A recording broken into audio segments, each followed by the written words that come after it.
কখনো কি ভেবে দেখেছেন এই বিশাল মহাবিশ্ব, এই সুন্দর পৃথিবী সবকিছু কিভাবে শুরু হয়েছিল? যখন কিছুই ছিল না, কেবল এক অসীম শূন্যতা, তখন কে ছিলেন সেই স্রষ্টা যিনি এই সবকিছুকে অস্তিত্বে আনলেন? এই প্রশ্নের উত্তর লুকিয়ে আছে এক প্রাচীন রহস্যে, এক বিস্ময়কর সৃষ্টিতত্ত্বে। আল্লাহ প্রথমে আলো সৃষ্টি করলেন। সেই আলো এত উজ্জ্বল ছিল যে তা শূন্যতাকে আলোকিত করে তুলল। এরপর তিনি পানি সৃষ্টি করলেন, যা ছিল আদিম এবং পবিত্র। এই পানির উপরেই তিনি তার আরশ স্থাপন করলেন।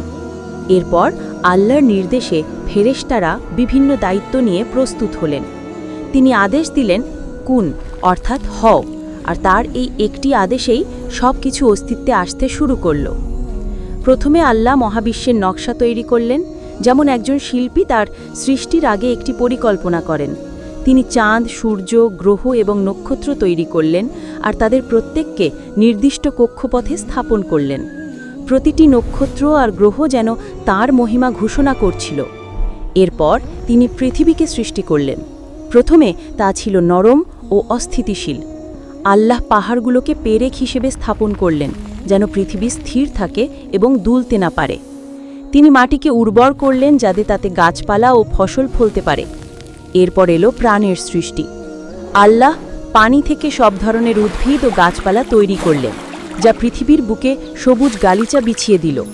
এরপর তিনি বিভিন্ন প্রকার প্রাণী সৃষ্টি করলেন, আকাশে উড়ন্ত পাখি, মাটিতে বিচরণকারী পশু এবং সমুদ্রে বসবাসকারী মাছ। প্রতিটি প্রাণীই ছিল আল্লাহর অসীম সৃষ্টির এক অনন্য নিদর্শন। সবশেষে আল্লাহ মানুষ সৃষ্টি করার সিদ্ধান্ত নিলেন। তিনি মাটি থেকে আদম আলাইহিসসালামকে তৈরি করলেন এবং তাকে নিজের রূহ দান করলেন।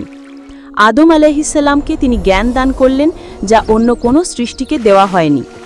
এরপর আদম আলাইহিসসালামের সঙ্গী হিসেবে হাওয়া আলাইহিসসালামকে সৃষ্টি করলেন। এভাবেই আল্লাহ তার অসীম ক্ষমতা ও জ্ঞান দিয়ে এই সুন্দর পৃথিবী এবং এর সব কিছুকে সৃষ্টি করলেন। প্রতিটি সৃষ্টিই তার পরিকল্পনার অংশ, আর প্রতিটি জিনিসেই রয়েছে তার মহিমা ও নিদর্শনের ছাপ। Don't forget to subscribe and hit the bell icon.